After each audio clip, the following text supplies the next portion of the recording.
ఈరోజు నంబూరులో గౌరవ ముఖ్యమంత్రి శ్రీ నారా చంద్రబాబు నాయుడు గారి నేతృత్వంలో ఆయన ఆధ్వర్యంలో స్వచ్ఛాంధ్ర స్వచ్ఛ దివస్ ఈ కార్యక్రమం ఇనిషియేట్ చేస్తా ఉన్నాం. అంటే ప్రతి నెల 3వ శనివారంలో చెత్త లేకుండా మన పరిసరాలని పరిశుభ్రంగా ఉంచుకోవడం ఎలాగనేది నిన్న క్యాబినెట్లో చేసి వెంటనే ఈ రోజున ముందుకు తీసుకెళ్ళాను. అంటే శుభ్రత అంటే ముఖ్యంగా మనకి కరోనా లాంటి పరిస్థితులు వచ్చినప్పుడు శుభ్రత ఎంత అవసరం అనేది మహమ్మారులు వచ్చినప్పుడు అర్థమవుతూ ఉంటుంది.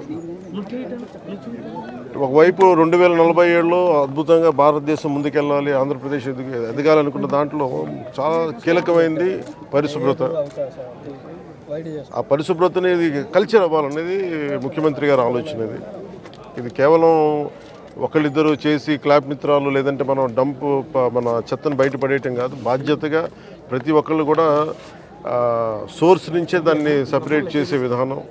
అలాగే ఎక్కడ పడితే అక్కడ ఈరోజు ప్రారంభించేది అద్భుతాలు వెంటనే జరిగిపోతాయి, 24 గంటల్లో జరిగిపోతాయని కాదు, కానీ దీన్ని ఆధారం చేసుకొని దీన్ని ఒక ప్రేరణగా తీసుకొని భవిష్యత్తులో ఈ కల్చర్ అవ్వాలి పిల్లలకు కూడా, ఇది భవిష్యత్ తరాలకు కూడా సదుద్దేశంతో ఈ రోజున గౌరవ ముఖ్యమంత్రి గారు దీన్ని ఇనిషియేట్ చేశారు. ఇది మేమందరం కూడా ఆ కార్యక్రమంలో ఈ రోజున ఇక్కడికి నంబూరుకి వచ్చాను. నేను కూడా మంత్రివర్యులు ఇది అక్టోబర్ 2 గాంధీ జయంతి దాకా దీన్ని ముందుకు తీసుకెళ్తాం స్పెషల్ డ్రైవ్ కింద.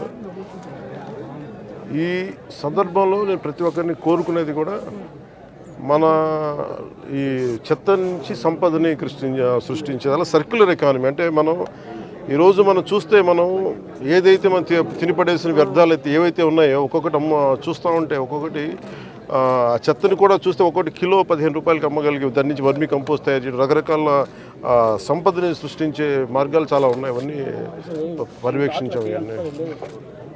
సో దాంట్లో భాగంగా ఇది ప్రతి ఒక్కరూ ప్రేరణగా ఆదర్శంగా తీసుకోవాలని కార్యక్రమం సాగుతూ ఉంది. కృష్ణా వరదల సమయంలో నిలబడ్డ కార్మికులందరికీ కూడా ఈ రోజున సన్మానం చేయడం జరిగింది, దాదాపు 35 మందికి. నేను ఇది ఆల్రెడీ స్టార్ట్ చేసాం లాంగ్ బ్యాకే. ప్రత్యేకించి ఈ క్లాప్ మిత్రాస్ జీతాలు పెంచాలి అనేది కూడా చాలా రోజుల నుంచి ఉంది. ఆ క్లాప్ మిత్ర జీతాలు రావడానికి కూడా ఆ రోజున మేము ప్రిన్సిపల్ సెక్రటరీ శశిభూషణ్ గారు ఉన్నారు, మొత్తం వీళ్ళందరి దగ్గర నుంచి తీసుకొని ముందుకు తీసుకెళ్ళి క్లాప్ మిత్రకు సకాలంలో జీతాలు గత ప్రభుత్వంలో బకాయిలు ఉన్న జీతాలను కూడా వెంటనే చెల్లించడం జరిగింది. అలాగే నా దృష్టికి తీసుకొచ్చింది ఎంపీడీఓ గారు కానీ మిగతా ఉన్నతాధికారులు ప్రతి ఒక్కరు కూడా వాళ్ళ జీతాలు పెంచాలనే ఒక ఇది ఉందని రిక్వెస్ట్ ఉందని అడుగుతా ఉన్నారు. దాన్ని ఖచ్చితంగా పరిశీలిస్తామని చెప్తాం. సార్, పారిశుద్ధ్య కార్మికులకి చాలామంది ఇంకా టెంపరీగా చేస్తున్నారు, చాలా ఇబ్బందులు పడుతున్నారు. మురుగు కలెక్ట్ చేయడం అనేది మనం జనరల్గా పబ్లిక్ అసలు ఆలోచించడానికి ఇష్టపడరు.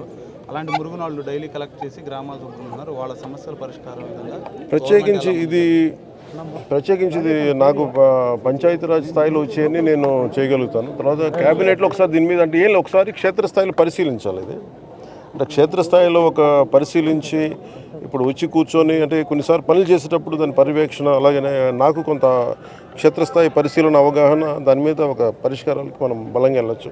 దీన్ని కొంత మోటివేషన్తో చేయాలి. ఇది మీరు అన్నది చాలా సబబు. అది అంటే అది మిగతా వాళ్ళు ఎవరు వెళ్ళలేంది మనం చెయ్యాలి అనేది మనం వదిలేస్తాం. కొంచెం అది దాన్ని ఎట్లా కరెక్ట్ చేయాలని ఆలోచన ఉంది. ఖచ్చితంగా నేను తీసుకెళ్తాం. ఒక నిమిషం, ఇందాక నేను చెప్పిన దాంట్లో కూడా అదే ఉంది. అంటే ఒకటి ఇక్కడ దాకా తీసుకురావడం, ఒకటి ఉదాహరణకి నాకు చిన్నప్పుడు ఇళ్లలోనే మాకు ఉల్లిపాయ ఉన్న కోడిగుడ్డు చెత్త ఉన్న దాన్ని తీసుకెళ్ళి మేము రోజా కుండీలు వేసేవాళ్ళం. సో అంటే అది సహజంగా ఉండే తిరిగి రివైవ్ చేయాలి. అది కొత్తగా ఉన్నది కాదు, కానీ అలా కాకుండా కొంచెం దీన్ని సైంటిఫిక్గా మెథాడికల్గా చేయాలంటే అది కూడా అట్ సోర్సు ఇళ్లలోనే కొంత వ్యర్థాలను తగ్గించేలాగా. అలాగే హాస్పిటల్ నుంచి వచ్చేది ప్రత్యేకించింది, అది పొల్యూషన్ కంట్రోల్ బోర్డు అధికారులతో కూడా